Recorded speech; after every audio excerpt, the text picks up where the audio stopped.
All right, welcome back. Hello, everybody.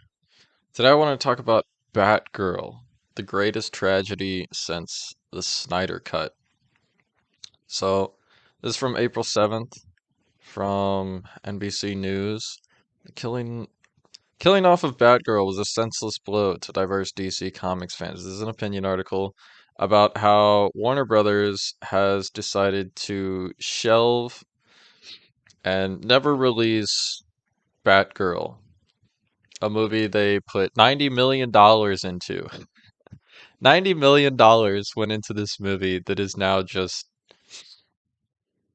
destroyed, which I guess isn't even that bad considering movies nowadays are like $300 million to make, but still $90 million of sunk cost is not great. And this article in particular, I think is just absurd, and then it really shows off like how wokeified movies in Hollywood have become and sort of the struggle that's happening among producers and among studios and just trying to like create good movies but also appease the woke mob. But before we get too far into that, I just want to point out the absurd cast. So this movie has supposedly was going to have Michael Keaton, J.K. Simmons, Michael Keaton as his Batman from ages ago, J.K. Simmons, and Brendan Fraser. Brendan Fraser has not had a large, big, successful movie since The Mummy, I think.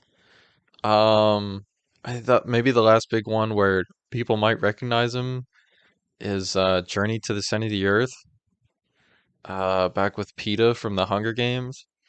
So like just the cast alone, including those characters, is just ridiculous. It's also got Grace Leslie Grace in the movie as well. I'm not familiar with her or any of her work, which I think is just another problem in this movie, is that I don't really know who asked for this movie other than people who wanted representation. I mean, this article is just the most woke of woke articles. It goes off about how um, this movie just would have been an inspiration to all the little girls looking for a role model. It talks about how women are often sidekicks or romantic interests. This represented an opportunity for young women to see themselves as superheroes in the Batman world. Um, and it talks about how it had a trans actor. It had, uh, I believe it had a director who was Muslim. Let's see if I can find that. Yeah, the director is Muslim, and I, that's all fine and good. But there's nothing in this article about how it would have been a good movie. This isn't a Snyder Cut situation where you've got, first of all, a bunch of bots doing it and a bunch of people just ironically doing it, saying the movie should come out. But also, like, you've got die-hard Zack Snyder fans, and I'm not aware of any die-hard fans of these directors.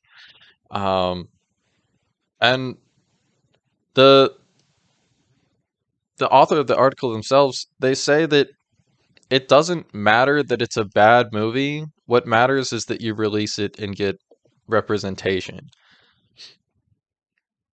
They say that the movie began testing with audiences in July, and the overall feedback was negative. And that they should have released the film anyway. After all, we're talking about DC, the company behind Green Lantern, Suicide Squad, Batman v Superman. All the movies were tremendous flops. So, the movie's bad, but you're known for bad movies, so just release it anyway and give us our representation, which I think is just ridiculous. Don't you want representation in a good movie, don't you want anything more than representation? That's your final end goal. You don't care about the movie itself. You just care about getting representation in a big media franchise like Batman, in a big product like Batman. And I think that really tips the hands of the sort of woke mob. It's just that they don't care about the quality of the movie or anything. They just care about the social justice representation type stuff.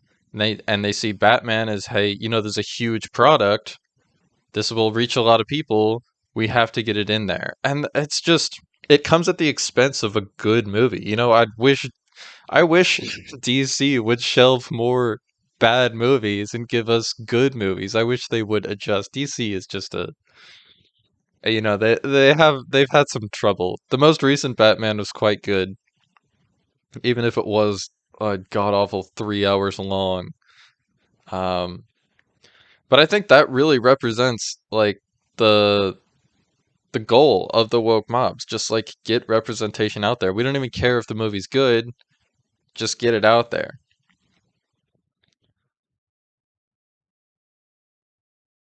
Last but not least, I think we should pay attention to the very end. It comes at the very, very, very end. Just for no reason at all, the author of this article decides to talk about Ezra Miller just in the second to last paragraph.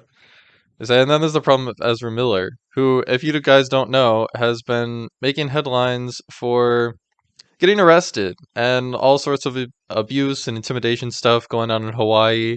This guy is like gone crazy, and I don't know his whole situation. I don't want to like slander the man, but he's not been doing too well mentally.